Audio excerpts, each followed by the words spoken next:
बात करेंगे राहुल गांधी के एक और विवादित बयान की। एक बार फिर से राहुल गांधी ने अपने चिरपरिचित और पुरानी आदत को दोहराया है। देश की गरिमा और लोकतंत्र को विदेश में खड़े होकर उन्होंने लांछित करने का कार्य एक बार पुनः किया है। देखिए, लोकसभा में विपक्ष के नेता और कांग्रेस के सांसद होने के बावजूद उन्होंने विदेशी धरती से भारत के लोकतांत्रिक व्यवस्था, संवैधानिक संस्थाओं और यहां तक कि चुनाव आयोग की निष्पक्षता पर भी सीधा हमला बोला। राहुल गांधी ने दावा किया इस बार कि महाराष्ट्र विधानसभा के चुनाव में धांधली हुई, जबकि चुनाव आयोग पहले ही इस मुद्दे पर तकनीकी रूप से साफ सफाई दे चुका है। लेकिन सच्चाई और जिम्मेदारी से कोई वास्ता नहीं है, क्योंकि उनका मकसद सिर्फ और सिर्फ भारत को अंतर्राष्ट्रीय मंचों पर बदनाम करना है। यह कोई नई हरकत नहीं है। राहुल गांधी की राजनीति अब भारत को नीचा दिखाओ मॉडल पर ही चल रही है, यह समझना होगा आपको।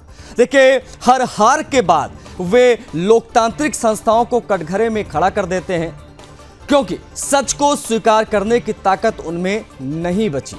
सत्ता की भूख इतनी हावी हो चुकी है कि देश की साख को मिट्टी में मिलाने से भी ये पीछे नहीं हटते। भारत की आलोचना करने के लिए इन्हें हमेशा विदेशी मंच ही क्यों सूझते हैं? देश में बोलने की आजादी है, संसद है, मीडिया है, फिर क्यों विदेश में जाकर भारत की प्रतिष्ठा धूमिल करते हैं राहुल गांधी? ये एक सोची समझी साजिश है, एक रणनीति है अपनी विफलता का ठीकरा लोकतंत्र के सिर फोड़ने की। चुनाव आयोग पर सवाल उठाने से पहले राहुल गांधी को यह नहीं भूलना चाहिए, इस आयोग की निगरानी में कांग्रेस ने राजस्थान, हिमाचल, छत्तीसगढ़, कर्नाटक जैसे राज्यों में जीत दर्ज की है।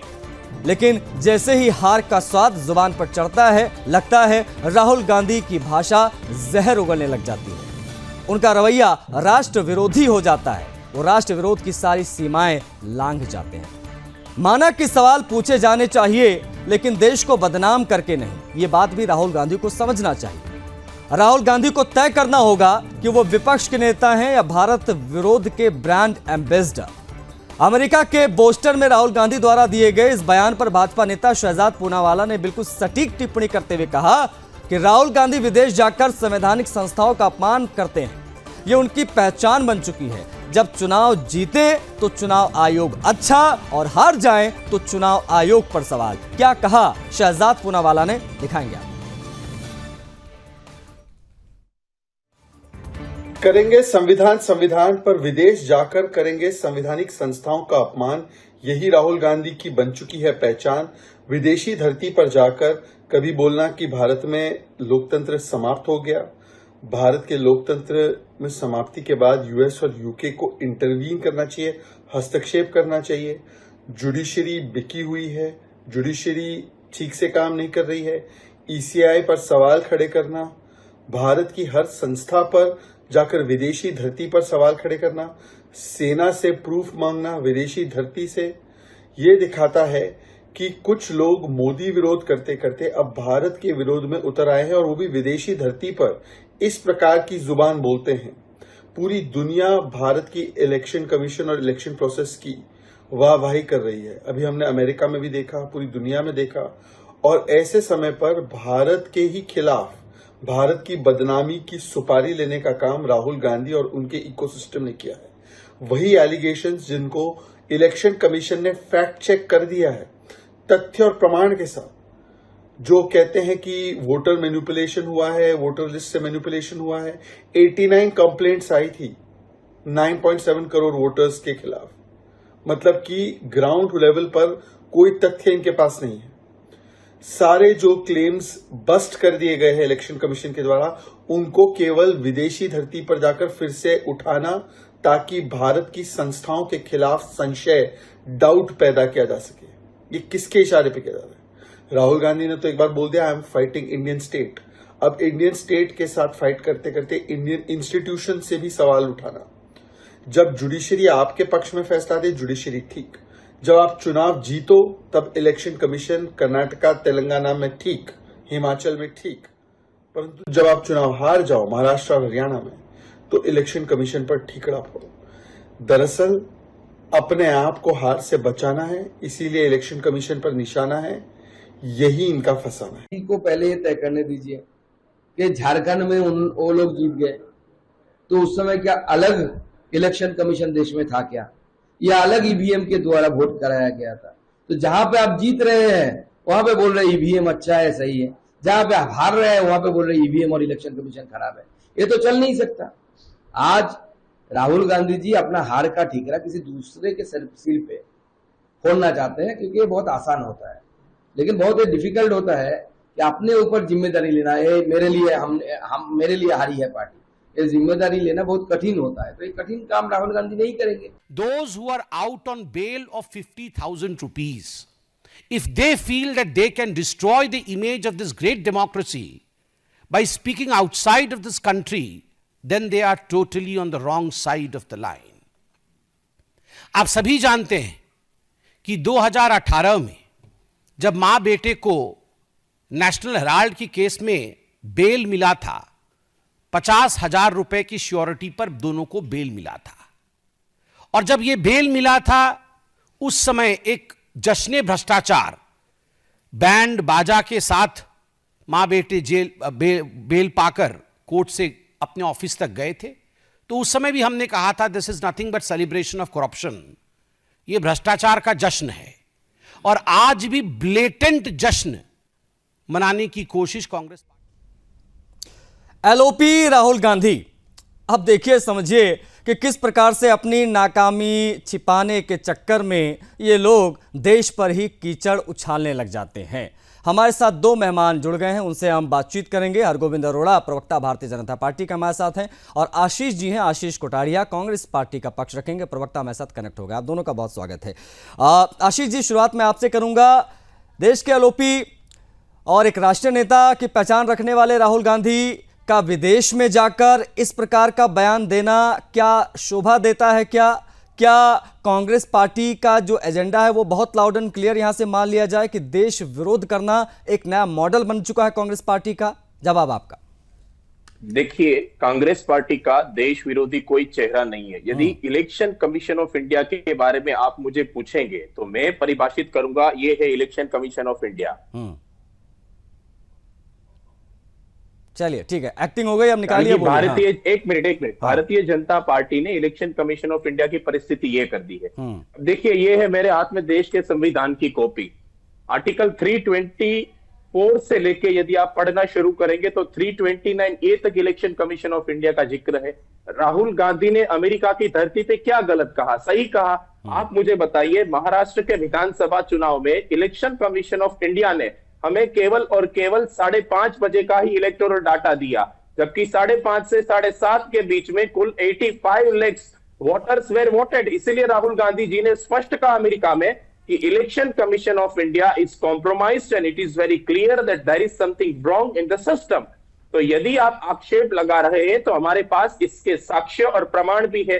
हरियाणा के चुनाव में भी यही हुआ कि जब सारे वोटिंग होने के पश्चात वोटिंग काउंटिंग डे के तौर पर हरियाणा के चुनाव में आप देखिए कि हरियाणा के स्वयं के चुनाव में कितने इलेक्टोरल डाटा मिसिंग थे और जो इलेक्टोरल मशीन थे वो 85%। मुझे बस एक सीधा सवाल, मेरा सीधा सवाल, एक क्रॉस क्वेश्चन ये है कि ये सच को स्वीकारना कब सीखेगी कांग्रेस? आप झारखंड जीत गए, कोई दिक्कत नहीं, कर्नाटका में सरकार बना ली, कोई दिक्कत नहीं, बीजेपी लड़कर परेशान हो गई, साउथ नहीं जीत पा रही है, तब कोई दिक्कत नहीं, पश्चिम बंगाल में 75 सीटों पर भारतीय जनता पार्टी तमाम प्रयासों के बावजूद 21 में सिमट गई, तब कोई दिक्कत नहीं। वही भारतीय जनता पार्टी जब उत्तर भारत के कुछ राज्यों में जीत दर्ज करती है, जहां पर आप लोग भी जीत दर्ज करते हैं, तो उस पर सवाल खड़े करने लग जाते हैं। सवाल यही है आपसे कि देश में तमाम ऐसी जगह हैं जहां पर जाकर आप अपनी बात रख सकते हैं, लेकिन विदेशी धरती पर जाकर देश के संवैधानिक संस्थाओं पर कीचड़ उछालना, ये कौन सी नीति है कांग्रेस की? ये समझने वाली बात यहां पर हो जाती है। आप अपनी बात रखिएगा, आशीष जी आप अपनी बात रखिएगा। हरगोविंद अरोड़ा जी भी हैं, उनका ओपनिंग रिमार्क ले लेते हैं। हरगोविंद अरोड़ा जी, आपने सुना, मैंने सीधा सिंपल सवाल पूछा, आशीष जी भी वही कह रहे हैं जो राहुल गांधी कह रहे हैं। अब आपका वर्जन जानना चाहूंगा, भारतीय जनता पार्टी राहुल गांधी के इस बयान को किस प्रकार से ले रही है, किस प्रकार से देख रही है? राहुल गांधी सीधे तौर पर देश का विरोध करते देखे गए हैं बोस्टन में, यूएस में। वंदे मातरम जी, वंदे मातरम। देखिए, राहुल गांधी जी को पहले अपनी भूमिका स्पष्ट करनी होगी, और वो जनता के सामने तो स्पष्ट ही है कि राहुल गांधी भी भारतीय जनता पार्टी के विरोधी नेता हैं या देश के विरोधी नेता हैं। और कमोवेश इसे महाभारत काल से जोड़ के देखिए, दुर्योधन के पास उनके अंकल थे शकुनी, इनके अंकल सैम हैं। तो क्या ये दोनों बातें बिल्कुल सेम नहीं है? इनके सैम अंकल ही तो इनके विनाश का कारण है। और कांग्रेस जो आज देखिए, लोकसभा में जब महाराष्ट्र में लोकसभा चुनाव के परिणाम आते हैं तब तो चुनाव आयोग बल्ले बल्ले, चंद दिनों बाद जब वहां विधानसभा के चुनाव आते हैं तो चुनाव आयोग भ्रष्ट, चुनाव आयोग ने पक्षपात किया। और उसी समय उसी अंतराल में जो चुनाव झारखंड में होते हैं उसके परिणाम आते हैं तब चुनाव आयोग ठीक। तो कांग्रेस खुद इतनी दुविधा में है, कंफ्यूज है। कांग्रेस का पतन का कारण चुनाव आयोग नहीं है, कांग्रेस का पतन का कारण उनके नेतृत्व है। क्योंकि जिस पार्टी के पास ना नीति, ना नेता, ना नियत, तो वो कैसे अपेक्षा कर सकते हैं कि जनता उन्हें चुनेगी।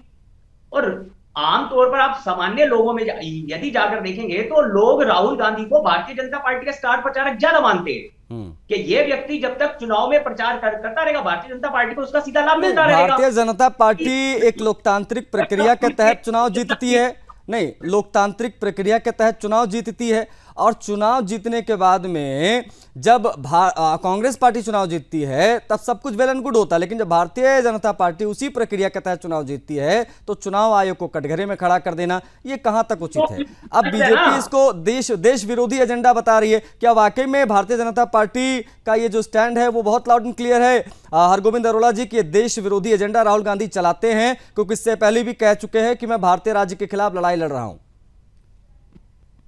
प्रश्न मुझसे हरगोविंद जी, देखिए, कांग्रेस का मूल विचार जो कांग्रेस का है, आप उसको समझने की कोशिश करिए। ये नकाब जैसे जैसे कांग्रेस के चेहरे से हटता गया तो जनता उसको दरकिनार करती गई, जनता कांग्रेस को अस्वीकार करती गई, क्योंकि देश की संस्कृति को नष्ट करना।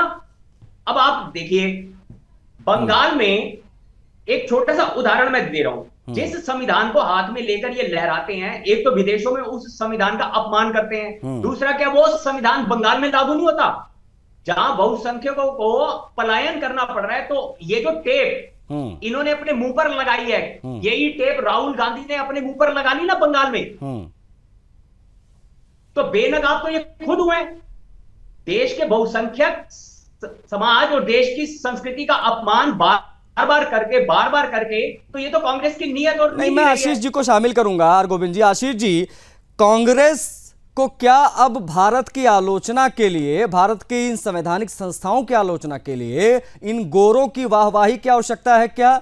इन फिरंगियों की वाहवाही की आवश्यकता है क्या? भारत की संसद, भारत की मीडिया पर राहुल गांधी को भरोसा नहीं है, समझ में आता है, लेकिन विदेशी धरती पर जाकर उनकी वाहवाही लेकर आना ये कौन सी बड़ी जीत हो जाएगी आपकी?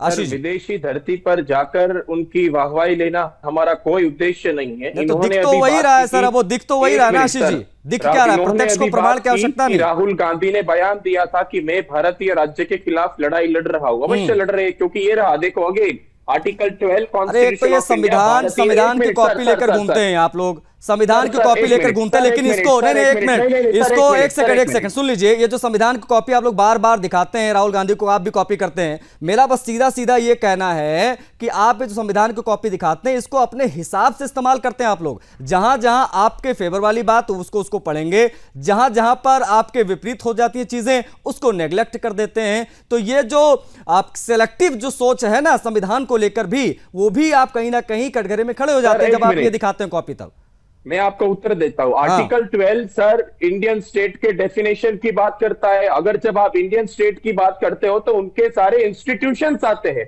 ना कि हमारा देश आता है। ये बात बीजेपी के लोगों ने नहीं पढ़ी हुई है, इसीलिए भारतीय राज्य की बात करने लगे। दूसरी बात बताता हूं कि राहुल गांधी हमेशा विदेशी धरती पे जाके हिंदुस्तान का विरोध करते हैं। सर एक बात मुझे बताइए, जो व्यक्ति स्वयं 3570 किलोमीटर केरला से लेके कश्मीर तक चला, क्या वो व्यक्ति कभी हिंदुस्तान के विरोध की बात है? आपको जो भी अपनी बात रखनी है, देश में कई मंच है, कई प्लेटफॉर्म है, आप बात रखिए। पार्लियामेंट में तो दोनों बहन भाई बोले नहीं। बताइए मुझे कोई भी देश ऐसा नेता हो जो में ये वोट नहीं, विदेशों में इन गिरफ्तों के वोट थोड़ी हैं, ये तो एनडीओ के एजेंट हैं, विरोधी ताकतें हावी हो रही है। इसीलिए उनको नेस्तनाबूद करने के लिए हमारे नेता राहुल गांधी जी चले। क्या वो व्यक्ति विदेशी धरती पे जाके हिंदुस्तान विरोधी बातें करेगा? हमें सोचना होगा। ये भारत विरोधी बातें और भारत विरोधी ताकतें भारतीय जनता पार्टी है। एक मिनट सर, आज के पूरी की स्क्रिप्ट विदेशों में जाकर ताकि भारत जिंदा हो। एक मिनट हरगोविंद, एक मिनट, मेरा एक सीधा सिंपल सा सवाल है, मुझे लगता है कि देश का हर नागरिक जानना चाहेगा, मुझे लगता है कि आशीष जी के माध्यम से अगर इसका जवाब लोगों तक पहुंचे तो बहुत बेहतर होगा।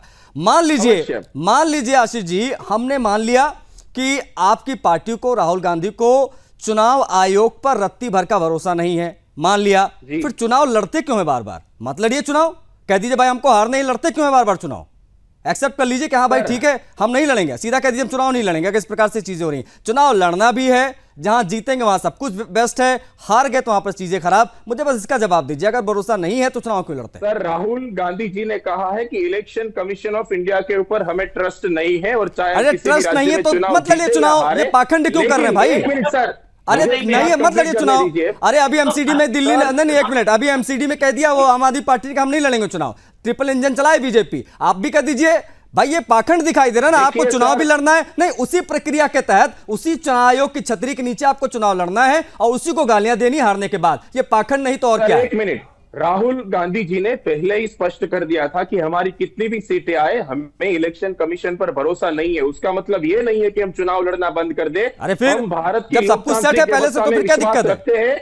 लोकतंत्र को बचाने के लिए इलेक्शन कमीशन ऑफ इंडिया के इंस्टीट्यूशन को बचाना जरूरी है, इसीलिए हम बीजेपी के खिलाफ लड़ाई लड़ रहे हैं। हरगोविंद जी, क्या कांग्रेस ये मान चुकी है, ठीक है हरगोविंद जी, क्या कांग्रेस ये मान चुकी है कि भारत में जन समर्थन वो खो चुके हैं, इसलिए उनको अंतर्राष्ट्रीय मंचों की अब आवश्यकता पड़ रही है? हरगोविंद जी सर, जन समर्थन खो चुके होते तो 99 सीटें नहीं आती, भारतीय जनता पार्टी 240 तक नहीं सिमट जाती। चुनाव आयोग पर भरोसा नहीं, जनता का कांग्रेस पे भरोसा नहीं है, ये कांग्रेस हार का और ये पतन का कारण है। इसीलिए सर हमें कांग्रेस ने 99 सीटें दी है, देश की जनता ने। आप सरकार बनाते बनाते आपको नीतीश कुमार जी को मन के जीते जी तो कह रहे 99 सीटों पर खुश है वो, सरकार में कौन है, प्रधानमंत्री कौन है? की बात नहीं है, बीजेपी 400 पार का नारा दे रही थी, 240 तक सिमट गई, अयोध्या हार गए, राम राम कार्यक्रम है वाले जो इनके अंकल सीएम है उनके द्वारा लिखी हुई स्क्रिप्ट है और उनके द्वारा प्रायोजित ये कार्यक्रम है, सीधा सीधा सा भारत की संस्कृति और देश का विदेशी मंचों पर अपमान करने का प्रायोजित कांग्रेस का कार्यक्रम, जो कि राहुल गांधी के समय समय पर किया जाता है और बार बार श्रम की सरकार, तो क्या देश विरोधी बात नहीं है? दूसरे विदेशी धरती पे जाके उनकी चुनाव पार्टी का प्रचार करना क्या ये विरोधी नहीं है? प्रधानमंत्री मोदी ने कहा था अब की बार ट्रंप की सरकार अपने तोहफे में क्या दिया? उन्हें चुनेगी। मैं ये समझ नहीं पा रहा हूं राहुल गांधी को अब अंतर्राष्ट्रीय मंचों की आवश्यकता क्यों पड़ रही है, वहां पर जाकर इसे बयान देने की आवश्यकता क्यों पड़ रही है? अरे भारतीय संवैधानिक जो संस्थाएं हैं, मान लीजिए उसमें आपको कोई भरोसा नहीं है तो भारत में 1000 प्लेटफॉर्म, आप यहां स्टैंड लीजिए, यहां पर अपनी बात रखिए, संसद में आपको पूरा मौका मिलता है, आप वहां बोलते ही हैं, आप प्रेस कॉन्फ्रेंस करते ही हैं, सारी चीजें हैं। ये विदेशी धरती पर जाकर भारत के बारे में विभीषण वाले हरकतें करते क्यों हैं? ये इससे क्या प्राप्त हो रहा है? इसलिए हम कह रहे हैं कि जी करने के लिए ये प्रायोजित की जाती हैं, क्योंकि इनका रिमोट उन देशद्रोही और उन विदेशी ताकतों के हाथ में है। ये अपना रिपोर्ट कार्ड लेके जाते हैं ना, ये हम भारत के विनाश के लिए क्या क्या कर रहे हैं। नहीं वो दिख रहा है, वो कहते हैं जैसे मैंने पहले बोला अभी आशीष जी से कि जन समर्थन आप भारत में खो चुके हैं, इसलिए आपको अंतर्राष्ट्रीय मंचों की आवश्यकता लगती है। आप वहां पे जाते हैं, वहां से आप वैलिडेशन लेकर आते हैं कि नहीं हमने कहा, 4 लोगों ने तालियां बजा दी है, सब कुछ बढ़िया है भाई, ऐसा है वहां पे। अरे आप बाकी राज्यों में चुनाव जीते, आप झारखंड में जीते, कर्नाटका में जीते, तो क्या वहां पे ईवीएम बड़ी सही थी, अच्छी थी?